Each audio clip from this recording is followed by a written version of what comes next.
창업 재미없어, 이제 직장 생활할 거야, 이게 잘 안 됩니다. 무조건 더 성공률이 높다 이렇게 생각하시는 건 금물이다. 반드시 40대 50대까지 창업 인생을 걸으셔야 된다. 창업 시장을 A 플러스 B는 C야 이렇게 외우려고 하시면 안 됩니다. 그러면 만약에 내가 뭔가 창업은 해보고 싶은데 돈은 별로 없는데 최소한의 돈으로 내가 매장을 열고 싶다라고 했을 때 어느 정도 돈이 있으면 가능할까요? 그것도 다 다르겠지만. 맞아요. 결국은 돈인데요. 우리 청년분들이나 젊은 창업자분들은 종잣돈, 시드머니가 많을 수가 없죠. 근데 먼저 우리나라 시장부터 좀 아셔야 되니까 우리나라 창업 시장에서 1년에 100만 명이 아까 창업한다고 말씀하셨잖아요. 이 창업자들의 평균 투자 금액이 얼마 정도 되냐면 평균 한 업종별로 좀 차이는 있는데 7,500에서 1억 정도가 제일 많아요.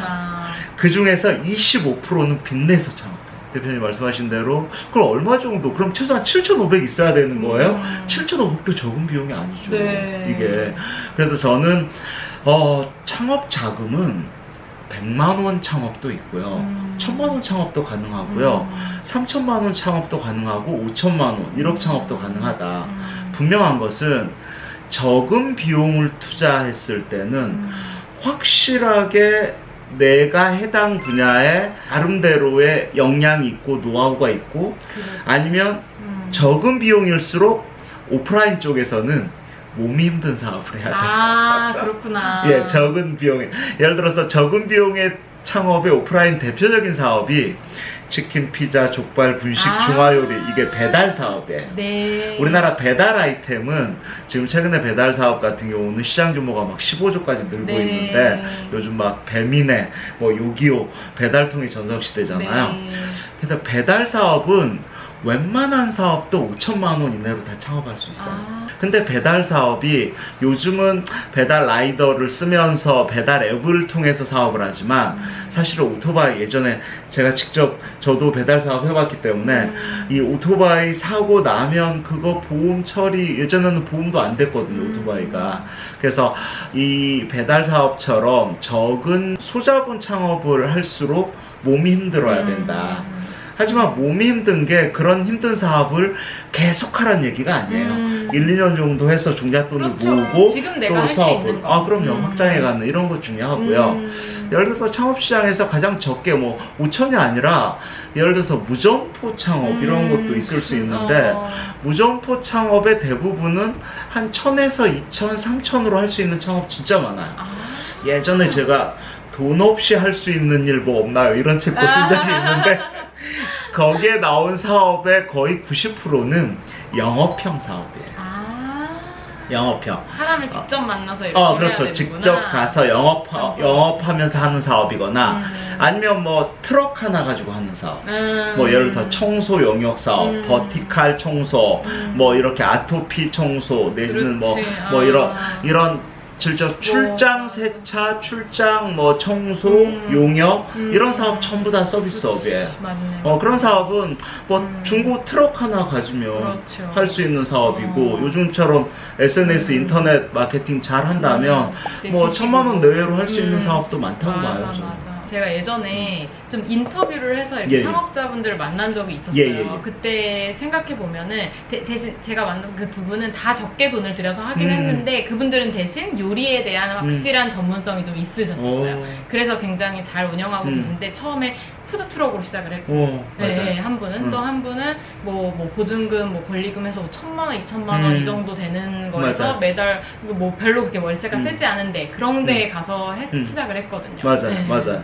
저는 어차피 그 적은 소자본 창업 얘기가 나왔으니까 오프라인 쪽에서 좀 더 팁을 드린다면 먼저 지금 박 대표님 말씀하는 푸드트럭 얘기 좀 제가 얘기하지 않을 수가 없어요. 진짜요. 제 동생도 예전에 취업이 안 됐을 때 푸드트럭 할까? 갑자기 이렇게 많이 늘어나게 된 게 지난 박근혜 정권 때 청와대에서 규제개혁 완화위원회라는 게 있었어요.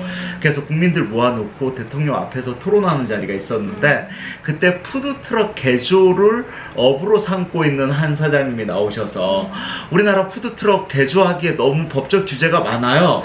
이렇게 대통령 앞에서 한마디 하니까 바로 그 자리에서 그 규제 푸세요. 이렇게 된 거예요. 그래서 그때부터 소위 푸드트럭 사업이 본격화됐고 지금은 전국 지자체별로 다 하고 있는데 결론부터 말씀드리면 저는 우리나라 음식점이 70만 개예요. 일본 음식점도 75만 개 정도 돼요. 우리나라 인구 5천만 명, 일본 인구 1억 2,700만 명. 인구는 우리나라보다 배가 많은데 음식점 수는 우리나라하고 비슷한 거예요. 이거 뭐예요? 일본에 비해서 우리나라는 음식점 오프라인 시장이 완전 포화라는 얘기예요. 이게 92년도 제가 기자하던 시절만 하더라도 우리나라 음식점 수가 36만 개 정도 됐었거든요. 지금 70만 개니까 배로 늘은 거예요. 그럼 인구가 배로 늘어났으면 좋은데 그건 아니죠. 그렇죠. 이게 그래서 이렇게 음식점이 공급 과잉인데 또 거기다가 트럭으로 음식점 사업을 해라. 그렇네요. 이러면 을들끼리 싸우는 일이다. 맞다, 이거는. 맞다. 그래서 저는 그런 부분 꼭 말씀드리고 싶고 두 번째 최근에 공유주방도 마찬가지예요. 공유주방도 사실은 그냥 부동산 사업이에요. 사실은 공유주방. 그 부동산 넓은 공간에 주방 10개 만들어서 렌트해서 월세 150씩 내면서 배달 음식 하세요 이건데 결국 그 역시도 공급 과잉 시장이 뛰어드는 거다. 하지만 예외는 있습니다. 푸드트럭 같은 경우도 1년 12개월 개념으로 봤을 때 안정적으로 트럭 하나 세워서 안정 수익을 올릴 수 있는 부지가 있다거나 아니면 정말 우리 내가 아는 건물주님이 계시는데 그 옆에 트럭 하나 세울 공간이 주차 공간이 아닌 여유 공간이 있어요. 근데 거기 너무 좋은 자리예요. 그런 자리가 있다거나 이런 확실한 공간이 있다면 푸드트럭이나 이런 건 의미가 있는데 공간이 없이 무턱대고 푸드트럭을 하는 건 정말 위험할 수 있고요. 또 하나 푸드트럭은 그럼에도 불구하고 저도 제가 현대 기프트카나 이런 게 트럭을 통해서 뭐 외식업이나 판매업, 서비스업 하시는 분들인데 이 트럭을 통한 이동식 판매업, 뭐 이동식 음식점 이런 분들은 이거를 트럭을 통해서 평생 하겠습니다 보다는 일단 한 최소한 1년 내에 종잣돈을 모아서 결국은 오프라인 매장으로 가시는 하나의 사업의 전초 단계로서 어떤 입문하는 창업 형태로는 이런 이동식 판매업, 뭐 이동식 트럭을 이용한 판매업, 음식점 이런 거 괜찮다고 봅니다. 저도 막 돈을 안 들이고서 했지만 이것저것 해보면서 막 안 팔리고 뭐 이런 식으로 짜근짜근 실패를 했었는데 그러면서 느낀 게 처음부터 잘할 수 없으니까 이 연습 기간이 필요한데 정말 다만 이제 오프라인 시장 같은 경우에는 연습 기간에 돈이 많이 들어간다는 게 그렇잖아요. 맞아요. 어느 정도까지는 내가 이건 수업료다라고 생각하고 해야 된다고 생각하는데 다만 이게 너무 많아지면 내 인생이 흔들리는 그런 문제. 정말 중요한 말씀인데 제가 90년대 초부터 일본 시장에 가보면 늘 일본 시장은 지금도 제가 일본 시장을 조사해보면 70대 창업자와 20대 청년이 작은 우동가게, 라면가게에서 일하시는 풍경 너무 많이 보거든요. 그러니까 뭐 우리나라에서 창업책 많이 팔렸던 우노다카시 사장의 장사의 신 같은 책도 그냥 우노다카시 사장은 이자카야 사장이었고 그 이자카야 운영하는 매장에서 처음에 직원으로 들어왔던 분들이 어느 정도 직원으로 운영하다가 이제는 이제 하산해야 되겠어요 해서 또 하나 매장을 내고 또 그 직원 가게에서 배웠던 사람이 뭐 또 하나 매장을 내서 손자 가게가 되고 그리고 1년에 한 번씩 우노사카시 사장 집에서 막년회 하고 이게 소위 말해서 일본의 도제식 창업이에요. 사실은 부모 자식 간에도 자식 중에 한 명이 반드시 아버지의 가업을 이어받는 경우가 많고 노포도 사실은 100년 이상 된 기간만 오래된 게 아니고 계속 대를 잇는 가게가 이어지면서 100년 전에 그 모델이 지금도 수익이 되는 이게 노포인데 우리나라는 그런 게 왜 이렇게 적용이 안 될까. 근데 저는 우리나라도 그런 걸 시도해야 됩니다 하면서 제가 예전에 아마 잘 모르실 텐데 제가 98년도부터 2000년대 초에 MBC 일밤의 신동엽 시장기업 이런 프로그램을 그 당시에 컨설팅 툴로 썼던 게 일본의 도주식 창업을 이걸 한국말로 어떻게 바꿀까 해서 바꾼 게 제가 만든 말이 전수창업이었거든요. 전수창업. 그래서 전수창업 핵심은 사업성이 검증된 가게에 가서 네. 일단 무릎 꿇고 배워서 자신 있을 때까지 배워서 그런 다음에 내가 오프라인 입지를 정하고 디자인은 체인점보다 예쁘게 만들면 돼요. 그래서 소비자가 봤을 때는 저것도 유명한 브랜드인가 봐 이렇게 보이지만 실제는 독립점으로 운영하는. 즉 저는 이렇게 어려울수록 우리 청년분들도 비즈니스 모델의 핵심 가치를 내가 한 달이 아니면 두 달이 아니면 뭐 세 달이 아니면 1년, 1년이 아니면 2년이라도 그 가게에 직원으로 먼저 한번 들어가는 방법.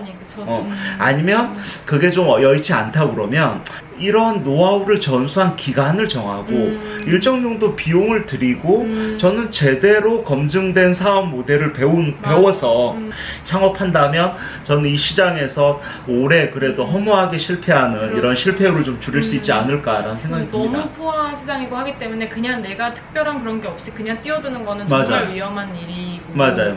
이게 정말 말처럼 그렇게 쉬운 일은 정말 아니거든요. 그래서 아무튼 좀 창업시장은 이렇게 박기현 대표님 이상커플에서 보여드리는 컨텐츠도 열심히 보시고 아무튼 먼저 사전에 열심히 이 시장 조사를 먼저 정보로서 먼저 하고 두 번째는 발로 쓰는 시장 조사까지 좀 이어지면 좋겠다. 네. 좀 이런 생각이 드네요. 재밌다. 너무 유익한 내용이었고 여러분들 정말 유익하지 않았나요? 여러분들 댓글로 알려주시고 혹시 또 나중에 또 궁금한 게 있으시면 창업통 채널 가시면은 계속 뭐 최근에 또 마라탕 창업은 어떤지 이런 얘기도 하셨고 좀 구체적인 얘기를 많이 하세요. 그리고 블로그도 13,000명 되게 많은 팔로워가 있는데 글이 되게 특징이 좀 진짜 칼럼처럼 쓰세요. 책처럼. 뭐 저처럼 뭐 안녕하세요 막 이렇게 쓰는 게 아니라 되게 진지한 창업 칼럼을 쓰시기 때문에 관심 있으신 분들은 한번 보시면 정말 도움 되실 것 같아요. 아무튼 저도 우리 이상커플 이렇게 그 구독자분들에게 말씀드리고 싶은 게 사실은 창업시장이 물론 내가 투자한 만큼 얼만큼 돈을 많이 벌어서 나도 역시 부자 되고 싶어요 창업으로 뭐 이런 생각을 하시는 분도 있습니다만 창업시장에서 부자가 돼봐야 또 병들어서 장렬하게 돌아가시고 이런 것도 제가 많이 봤기 때문에 결국은 창업시장에는 창업자의 내가 독립적인 삶을 살면서 얼마나 주도적으로 행복하게 나의 창업 인생을 연출할 수 있느냐 이런 거 참 중요할 것 같고요.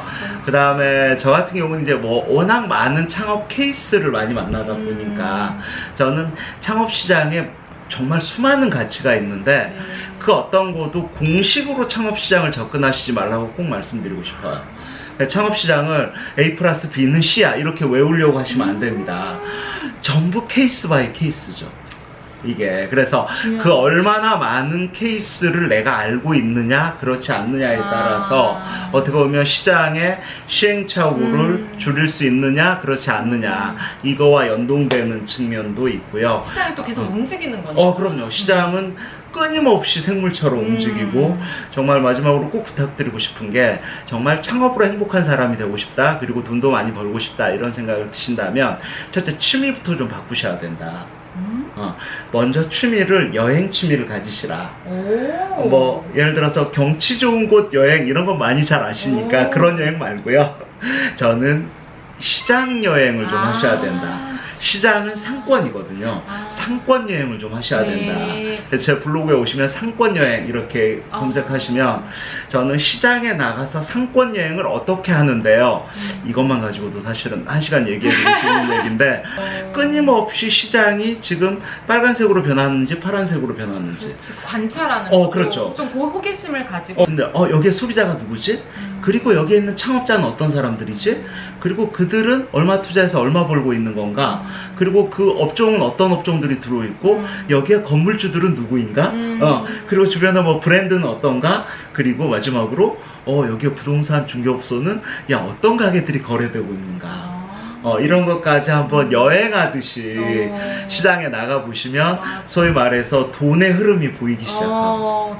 중요한. 저 남편이랑 어제 식당 가고 이러면은 여기는 이거에서 뭐 남나? 뭐 이런 거다 보면 궁금하고 여기는 그러면은 월세가 얼마일까? 이런 게 궁금한 거예요. 정말 중요해요. 그래서 시장에 나가면 반드시 마지막으로 창업자분의 꼭 얼굴을 좀 살피십시오. 사장님의 얼굴을 살피시면서 저분 정말 행복하게 사업하신다. 저분 되게 힘들어 보이신다. 저분 되게 지금 어려우시나 봐. 왜 이렇게 즐거워하시지? 이런 창업자의 인생에 관심 가져보신다면 아마 곧 그분의 인생이 창업시장에 깨알같은 노하우들이 켜켜이 아마 그 창업자에게서 발견할 수 있는 지점이 많을 거라고 저는 생각을 합니다. 다음에 또 한 번. 그럼요. 오늘 못다한 얘기는 제가 다시 또 요 이상 커플에서 말씀드릴 수 있는 기회가 있었으면 좋겠습니다. 감사합니다. 고맙습니다. 감사합니다. 시청해주셔서 감사합니다. 고맙습니다. 안녕. 다음 영상에서 봐요.